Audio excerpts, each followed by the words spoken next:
I don't know either. Welcome to our podcast, Redeemed.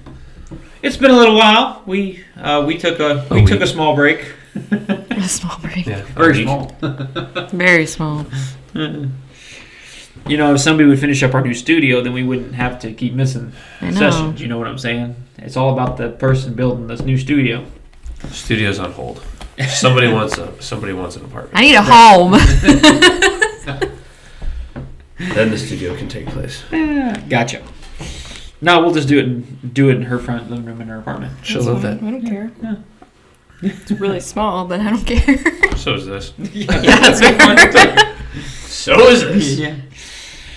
Anyway, welcome back to the podcast. When we left off, we had finished up talking about Isaac and Rebecca and that interesting love story. It's a good way to put it. I really think if reality shows had existed in the Bible times, this family would have been a prime candidate for it. Ratings would have been through the roof. Yeah, because, I mean, a lot of times, you know, in the reality shows, I know they just make stuff up. Yeah. They're not making this stuff up. Didn't even have to do it here. Yeah. No. This is just some good old-fashioned family drama. Just go live your life and we'll just report. Yeah, exactly. Yeah, hidden cams everywhere would have been perfect. Yeah. You know? VHS tapes, that's what I'm going to... Yeah. And there are, and as you read through this, there are lots of questions. You know, when I get to heaven, hey Jacob, sit down for a second. I got some questions. I have a question. And as we tackle the next few chapters, you'll kind of see some of those interesting things that transpire. But also through that, even though they're interesting, you can see God's hand moving in the background to create the things He wants to happen. Yeah. You know what I'm saying? And it's just interesting to me. Like we're going to start talking about Jacob and Esau, which is, of course, Rebecca and Isaac's two sons. And basically, it's a continuation of the Hebrew people is what it's going to be, the Israelites. Okay, Jacob is one of those forefathers. Yeah, and Jacob plays a pretty big role actually in that. I mean, he's one of the main characters in that whole story. One of the main staples. Yep, and it's just interesting to me because if you read the story, Rebecca is pregnant with twins. Okay. And it sounds like it was something that they actually had to intercede for the Lord for her to even be able to have a child. Yes. And so Lord finally grants that desire. He gives her two. And already from the very beginning, you kind of see how this relationship is going to play out. Because they're already fighting inside the womb. Yep. You know what I'm saying? To the point where she seems to be uncomfortable, if you ask me. Yeah, she went to God. Yeah. God, what is happening? What is happening to me? And the Lord said, 2 nations are in your womb, and the 2 people from within you will be separated. 1 people will be stronger than the other, and the older will serve the younger. So already you're setting the storyline for how this is going to play out. Okay. Yep. So that's how it starts out. So the twins are born. And it's interesting, Esau comes out first. And as usual, the Bible records interesting details to me. You know what I'm saying? Esau comes out as what? Red and very hairy, apparently. Yeah. Like a garment. Yeah, well, like the hair does come back into play. Yep, it does. Blessing. So. It does. So he comes out like a miniature Bigfoot. You know what I'm saying? That's how I imagine. A red-headed Bigfoot. That's exactly the way I see it. The ginger Bigfoot. Yeah. And then you have Jacob that comes out grabbing his older brother's heel. Mm-hmm. And so, I mean, right there you can just kind of see how this back here. This is going to play out.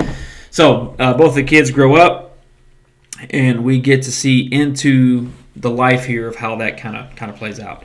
And the first, and I don't even know how to really explain it, because I'm not sure that in this first incident Jacob is like being deceitful or anything. To me, he's just kind of playing into his brother's weakness of being hungry. Yeah. Okay. So Esau becomes the more hunter, outdoorsman type, that kind of thing. He's got a taste for wild game, so that's what he does. A man of the open country is what the Bible listed as. Mm-hmm. And Jacob was kind of the other. You know what I'm saying? He was more...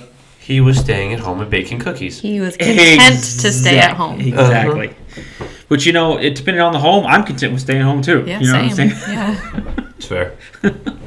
I get it. Less people there, you know what I'm saying? Yeah, we're all out hunting. Why would I go, too? So anyway, so you kind of have this different personality. Esau is having a bad time hunting, apparently, like really bad time hunting, to the point where I guess he thinks he's going to starve to death. Famished. Apparently. And so Jacob's home. He's making stew. Esau comes in from another hunt that didn't produce anything, and he's starving. He says, "Give me some of your was it lentils? Red stew." Yeah. And Jacob says, "Uh-uh, you can't have any unless you give me your birthright." And in Esau's eyes, he says, "Well, look, I'm about to die. What good is the birthright to me?" And it's interesting because the birthrights back then was a big thing. Yeah. Pretty much, if you were the firstborn, you got everything. Yeah. I mean, everything. It was all yours. I mean, you pretty much just stepped into your father's shoes and took over everything that was there. And Not if you really want some stew, you don't. I was like, what was he making the stew for him though already? I mean, he was I- going out to hunt. I don't see it that way. I just see he's just home making Just stew. making some stew. And Esau comes home and he's freaking starving. And But then, so he had to make his own stew. Who? So like he went out hunting, came home, had to make his own stew. Like Jacob wasn't making stew for the family. I Like that's Jacob the part was- I don't get. Like, Yeah. wasn't the stew for me anyway? I think Jacob was just hungry, makes himself some stew. yeah. Okay. I want stew, I'm going to make some stew. Maybe Yeah. he took the stew that Jacob was going to eat. Oh, Maybe that was what beat was it to the refrigerator. I was saving this for later, but here you go. I don't know. Like I said, it's just interesting how this all Yeah. plays about. And to be that hungry, I Yeah. mean, was there no food at camp? I mean, was he Yeah. like out on a big long hunting thing where he was gone for weeks at a He time didn't or take something? any food with him. And so there he hadn't eaten in weeks. I mean, Maybe. I always read it as that. Yeah. I didn't think that he had just like gone out that morning. For the day. because I'm like, dude, because if you just went out for a day, come on, give me a break. You're overreacting, I always read it like you said. He went out for a. It doesn't say this, but I always figure he went out for a week or two. Yeah. Maybe that's why he took the birthright. He's Couldn't- like, dude, you've been gone for 5 hours. Yeah. Couldn't find anything and just had a bad hunting trip. But there had to be just food at the camp when he got back. Obviously, That's what I don't. I think he really wanted stew. Apparently. So anyway, he sells his birthright, and Jacob gives him some bread and some lentil stew. He ate and drank and then got up. So Esau despised his birthright. So right there, Esau first of all gives up the birthright. Pretty willingly, if you ask me. Yeah. Yeah, there wasn't much of a fight. No, for bowl soup, here you go. You can have everything. Esau literally said, "What good is it to me?" Yeah. He must have really thought he was going to die. Yeah. Yeah. I mean, that's... Anyway, like I said, there's a lot of things here. Like I said, if it was a reality show, you can't make this stuff up. A lot of things here that Esau may not have been Right as bold in the chandelier? the thinker. Yeah. I gotcha. Didn't think it all the way through. No. And Jacob, he thinks things through. Yeah. Correct. Jacob, well, listen, he didn't just come up with "give me your birthright" off the top of his head. Mm-hmm. I'm thinking he had been pondering this for a little while. Yeah. You know, and there's a lesson for us there. Don't do things in the heat of the moment. You know what I'm saying? Mm-hmm. Step back and think about it for a minute. Was he probably going to die? Probably not. Yeah. You know, but a lot of times we Americans are a lot of the same way. We want it now. Yeah. You know what I'm saying? And Yep. we'll do whatever we can because we want it now. We don't want to be patient. We don't want to think it through. We just want it now. It's a fact. And so I see that a lot in Americans and their thinking. Yeah. I think there is one more thing, though, before we continue on here that we have to throw in here, and that is that Jacob was Rebekah's favorite Oh, yeah. and Yeah. Esau was Isaac's, because that plays a huge part in this. It Okay? does. So, as we continue on, so he's got rid of his birthright. Now, we have it coming down to where Isaac is getting old. It's time for him to give a blessing. He calls Esau, he tells Esau, go make some food. I want you to bring it to me. And when you bring it to me, I'm going to give you the blessing. Okay? I'm paraphrasing very quickly Yeah. because there's a lot more to it. But basically, that's what we got going on. All right? Rebekah overhears this, goes to Jacob, explains what's going on, and they come up with a plan to deceive Isaac. So, His own wife is plotting against him. Plotting against that old man. Yeah. Like I said, this is where that Dirty. favorite, that's where that favorite thing's. Yeah. That's It's a what I said. problem. It's Yeah. true. Don't pick favorites. No, it doesn't work. Yeah. And so they camouflage Jacob to feel like Esau. So they put some camel fur on him and stuff like that. Man, Esau must have been one hairy man. I know. That's all I got to say. Yeah. It's true. Mm-hmm. Didn't think about that until this time reading it through. Yeah. Huh. I mean, the fact that they could strap camel care camel One hair. more time. Camel hair. Camel hair on his arms, and it felt like Esau. That's hairy. Yeah. You know what I'm saying? I mean, I got some hair on my arms, but not like that. No. Guy must have been an absolute walking carpet. You know what I'm saying? Literally. It's where Bigfoot originated from. You know how hot that must have been in the summertime? Yeah. Yeah. Especially- Anyway. Yeah, anyway. So That's crazy. it is. That's a lot of hair. So Jacob camouflages himself as Esau, goes in, brings some stew or some wild game meat or whatever it is that Isaac wanted. And Isaac recognizes Jacob's voice, but it feels like Esau. Now you have to understand, because if we don't add this little bit in there, it makes no sense. But Isaac couldn't see very well. He's old. And he was old, very old. And so he couldn't see very well. And he even questioned it. He said, "You sound like Jacob, but you feel like Esau." How confusing. Yeah. I mean, So who are you really? Yeah. Yeah, I'd have been confused Yeah. too. I can't see nothing, man. Yeah. And then, of course, Jacob says, of course, he's Esau. Mm-hmm. Gives him the blessing, and it's a pretty good blessing. And right about that time, as Jacob exits, Esau shows back up, comes back in, What you do with all the hair on your arms, dude? and all of a sudden, he realizes that he stole his blessing. We've been duped. Yeah, and so now Esau's really angry because he not only stole his birthright, but he stole his blessing as well. And it is the conversation between Esau and Isaac is interesting. I mean, basically Esau's pleading, "Do you have a blessing for me? Give me another." And even the blessing he gives him is pretty terrible. I mean, it's like, really? Yeah. Yeah. And at that point, there's a giant rift between the two brothers. And basically Esau says once Isaac's dead, he's going to kill Jacob. And so, which... I mean, I find it hard to sometimes not take Esau's side in all of this. I agree. Because it's like, I agree. Pretty dirty, dude. yeah. I mean, I think he's made some bad decisions. Like in the beginning of this chapter, it also says that he married outside of his ethnic group. And so therefore that caused grief for Isaac and Rebecca. Yeah. So I'm not sure he was like what you would consider the perfect son. No. But neither was Jacob. No, he was a liar. Lying and deceiving. Yeah. And it also doesn't ever come back to on Rebecca. Nope. Yeah, like that makes me wonder too. Nope. Like she really steered clear of that. I think she was the smartest out of all of them. Oh, absolutely she was.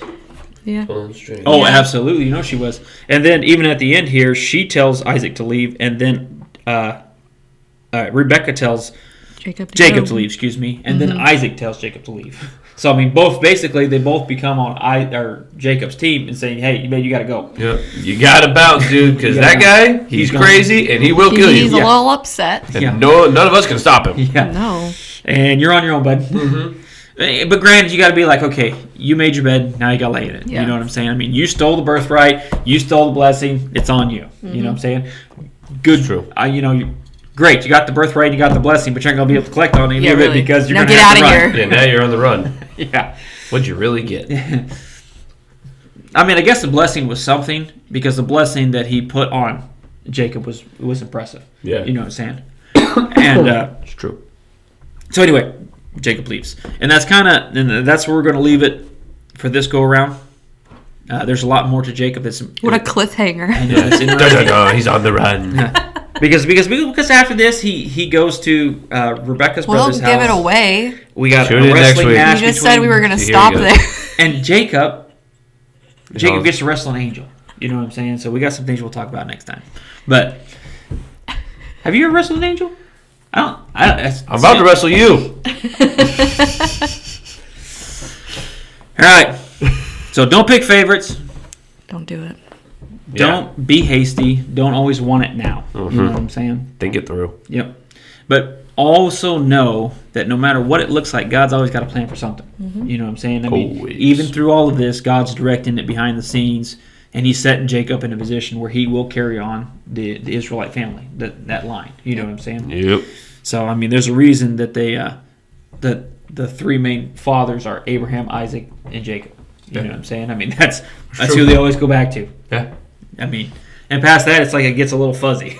But you always have Abraham, Isaac, and Jacob. Yeah. I But don't know where we go after that. yeah, somewhere in there's David. I know that. Fair. That's a good point. Yeah. So I mean, he's a pretty big forerunner for what will set up the Israelite nation. So just know that no matter how bad or crazy it looks, God does have a plan, and I think that's a lesson for us, especially right now with all the stuff going on in our world. God's got a plan. It may not seem like it, but He's working the strings in the background. He is indeed. And sometimes The world just ain't free spinning. Yeah, we just kind of have to hold on to see what He's going to do. I like to think he's spinning on his finger like a basketball. Oh yeah. Okay. Don't make me stop. Yeah. Well, he looks at all the angels. You want to see him freak out? Watch this. All I have to do is stop him for a split second. And the angels are like, no. Not yet, Lord, not yet. Keep spinning it. You know you want to see him freak out. Come on. It'd be funny. All right, we'll see you next time.